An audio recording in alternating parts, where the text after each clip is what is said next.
All right, guys, this is the second article in 2 days that I've written for Hard News Network. So, for the time being, I think that's where I'm going to put a lot of my articles. It just is a good place to get exposure. I like the channel. I don't know if you guys watch him, the Hard Bastard, on YouTube, but I wanted to do kind of an article analyzing some of the points surrounding the Howard Schultz candidacy. Now, this is not it has nothing to do with whether I support or oppose Howard Schultz. I don't really see myself voting for him. I think sometimes he comes across as somebody who does want to change things for the better, but it doesn't really matter because when you hear his expressions, on stage about any given topic, it just seems to me like he's trying to do very cautious marketing, you know, testing the waters, dipping a toe in.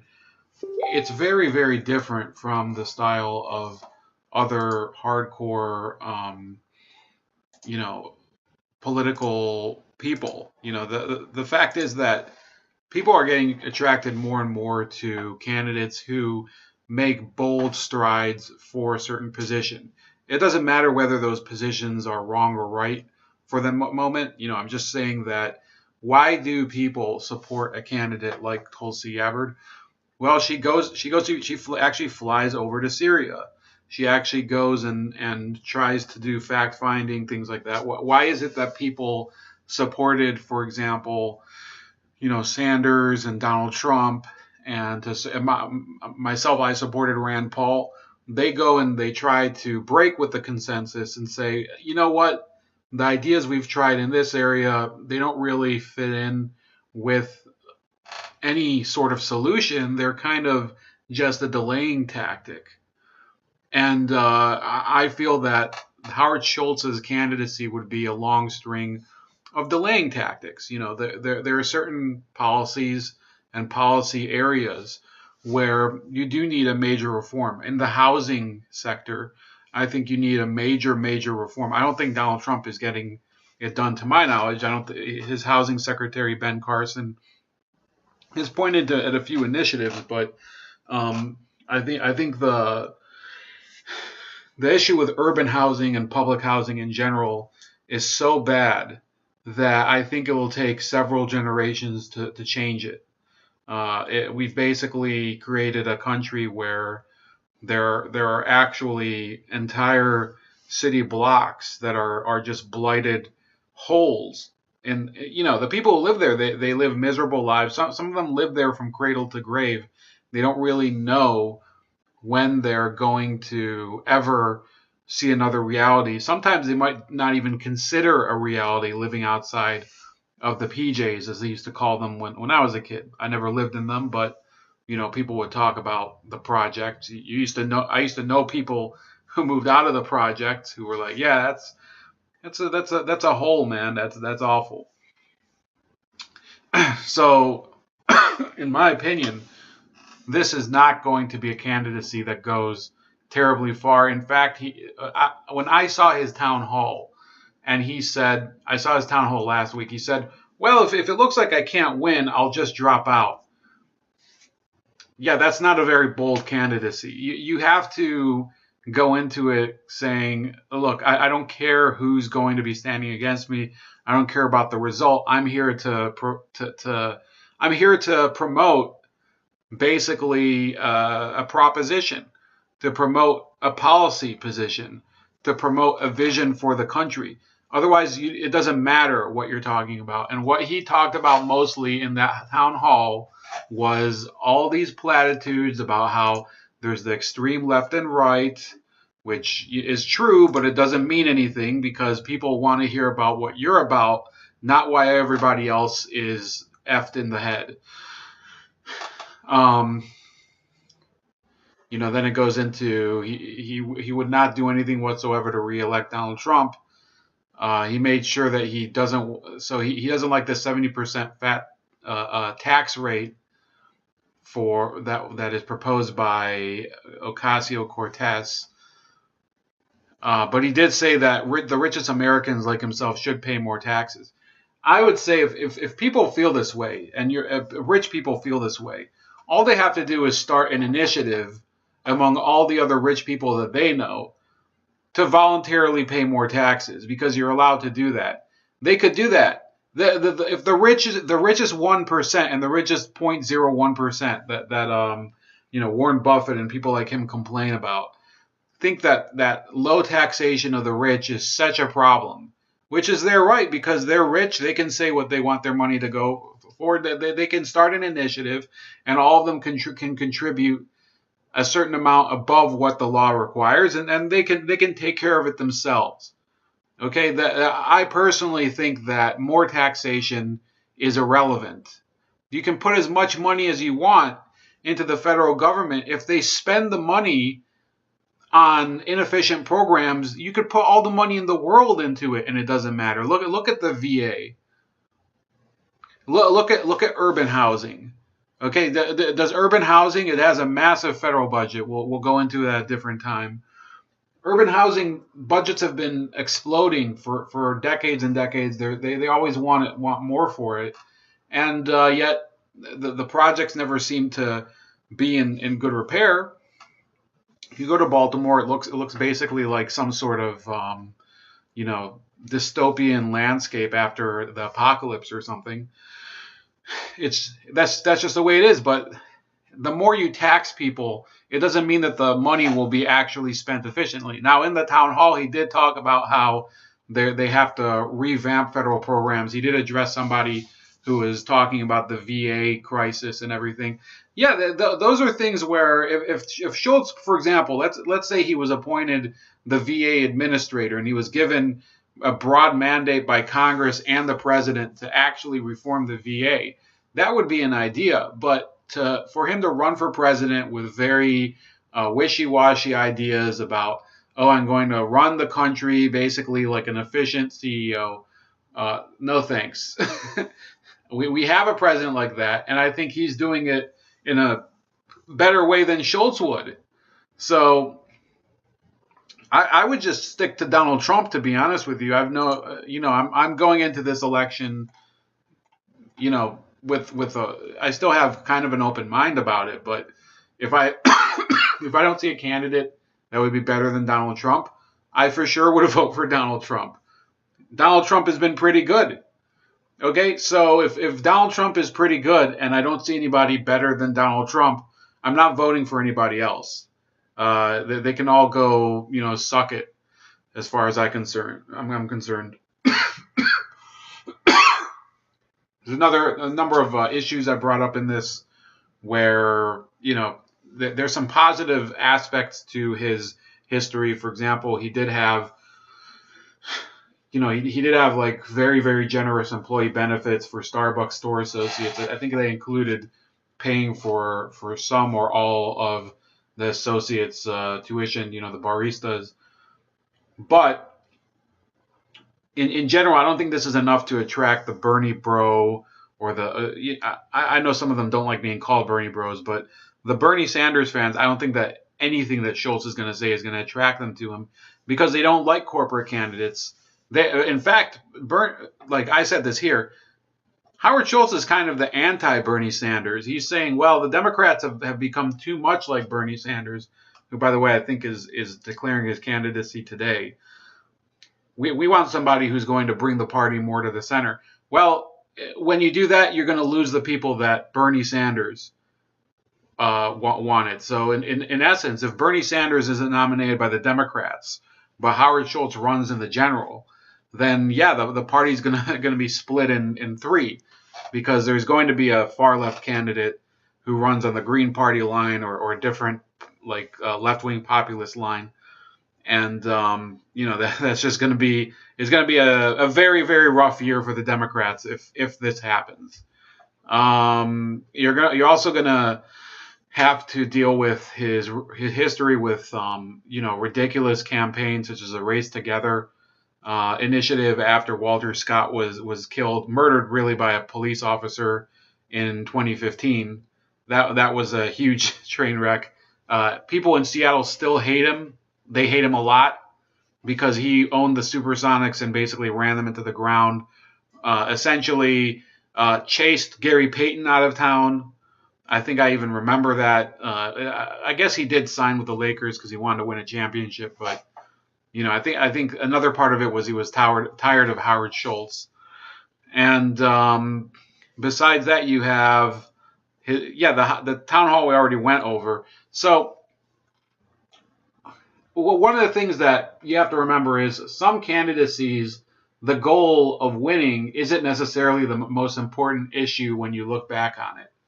Okay, so if you look at the Ross Perot candidacy, which I mentioned here, Ross Perot's importance was that he broke with the establishment Republicans like George H.W. Bush. If you look at the candidacy of somebody like Jesse Jackson in the 80s, he was doing the same thing with the Democrats. The same thing with Bernie Sanders in the last election cycle. The George Wallace's candidacy. People think, oh, George Wallace, he was just a huge racist or whatever. Well, for those of you that don't know, I believe in 1972, George Wallace actually won the Democratic primary, not in Alabama, which he probably did, not in Arkansas, but in Michigan. So people were basically reacting to the leftward trend in politics at the time by picking somebody like George Wallace, who I would say is definitely overkill. So, independent candidacies or insurgent candidacies within a party are very important. And I think this coming year in 2020, they could be very important, and Howard Schultz could be very important. You have to look at what's happening in Britain. The Labour Party with Jeremy Corbyn is going through kind of a problem. Not to focus on one area or another too much. So people talk a lot about the Brexit issue, which I think there's 1 month left until Brexit officially has to be mandated through Article 50. And, it looks more increasingly likely that there will be a no-deal Brexit. So there's a lot of people within the Labour Party that despise Jeremy Corbyn because he is kind of tepid about the European Union. There's half of the Labour Party, for those of you that don't know anything about British politics, half of the Labour Party is very working class and they want out of the European Union. And the other half are very middle class. They're kind of people who grew up, they're going to university, they're trying to, some of them are professionals or whatever, and they love Jeremy Corbyn, but they're very pro-European Union. So there's elements within the party that are just self-contradictory, and that's one of the problems with Corbyn's leadership. I mean, you have to kind of look at it that way. There's also issues where his party is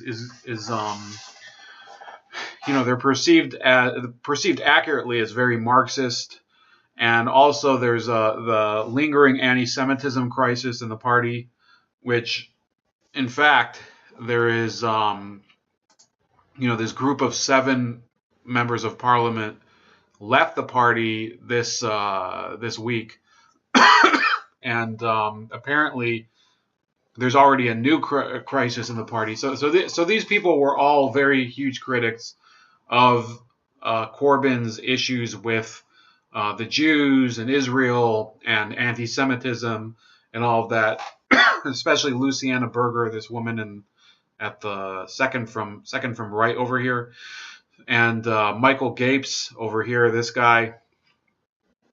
And they also have a very new scandal within this party, because this member of parliament, I think that this one is Angela Smith, if I'm not mistaken. So let's look this up. Angela Smith. Here we go.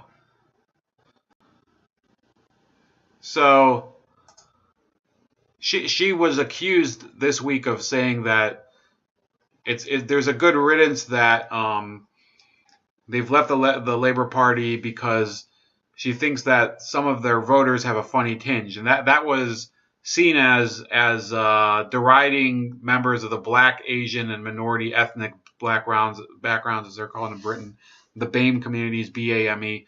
Yeah, that should be embarrassing. Now, I'm not a person who believes in any sort of self-censorship. If people want to say something that's their opinion, I don't care. But if it's something that sounds stupid, then you have to eat the consequences, and she definitely does. And if you just left the Labor Party over kind of a racial identity politics issue, and you create a new one, then you only have yourself to blame. I think that eventually she'll probably be forced to resign, because who is she going to represent then? She's somebody who left one party due to racism, and then apparently said something that in her world would be considered very racist. So people are nowadays, nowadays, falling on your sword is part of politics. You're seeing it happen in Canada now with this scandal that they're going through. You're seeing it happen all over the Western world, where these candidates are just, they're just going through this gauntlet where they have to live up to the things that they were talking about. Surprise, surprise. When you say you're going to do something, you often get held to the standard that you've created for yourself. So the same process could be happening within the Democratic Party, because they have this identity politics issue. People are complaining that Sanders and Biden, they're straight white males or whatever. So there's people who are saying, well, if this is the most important issue for the party, we're just going to vote for somebody else. It could be Howard Schultz. So Howard Schultz could earn like a significant faction of the Democratic vote, and that would be a huge problem for the Democrats. There's also, by the way, the Virginia political crisis, which is very interesting in this context. You have two not candidates, but two officials, the Attorney General and the Governor, who are accused of wearing blackface, and then there's the Lieutenant Governor, who's accused of 2 cases of sexual assault. So that's very bad for the Democrats. That's something that they're basically getting dragged through the streets by their own. They're being hoisted on their own petard, as they say. That's something that's a funny saying that people are using very recently. There's the Ilhan Omar topic, which I went over yesterday. Not going to go through that today again. It's just too long. And Rashida Tlaib, who is also, they're scaring away some of these Jewish Democrats. Now, Jewish Democrats they're not significant in number, but a lot of them are very well organized. They have a lot of organizations that they're active through. I'm not just talking, those of you that are saying, oh, AIPAC. No, it's not only AIPAC. There's a lot of Jewish voting organizations where they simply get organized. It's the same thing with other minority communities. There's the NAACP and, the Soul of the Polls initiative and stuff like that for the black community. So yeah, those communities, in certain areas of the country, they are significant they're significant elements within the Democratic, elements of who organizes the voting, or who organizes to campaign, all of that. So, you have all these minority groups that are gradually fighting within the Democratic Party: the blacks, the Hispanics, gay people, whatever. If you have Jewish people, whatever. Now, I think people should be able to vote for whoever they want. I personally would never vote for a Democrat. I would only vote probably at the moment for an independent, a libertarian, or a Republican. But it's going to be very difficult for traditional Democratic voters to find the perfect candidate that they think that they would support and that they think could win. Those two things are very different. And that's why I think Howard Schultz will probably complicate the picture in 2020. So besides that, please like the video, subscribe to the channel, share the video, and also subscribe to me on my second channel, Razor Ray Special Cuts, as well as on Cocoscope and BitChute. By the way, there was a commenter who was asking yesterday, why don't I give my name? Why don't you tell me? Why don't I tell you guys who I am? It doesn't matter. Okay, this is YouTube. If you as a commenter, you have the right to anonymity, and me as a content creator, I have a right to anonymity. Okay, and I've seen enough people who have been harassed from their kicked out of their jobs for stuff they put on YouTube and stuff like that. So no, I'm not going to give any details about who I am. And if you ask me that stuff, I will block you as a spammer or as basically some sort of identity thief or something, because I'm not interested in people trying to use this channel to go after me or go after people that I know. That's about it. Please like, subscribe, and share, as I said before.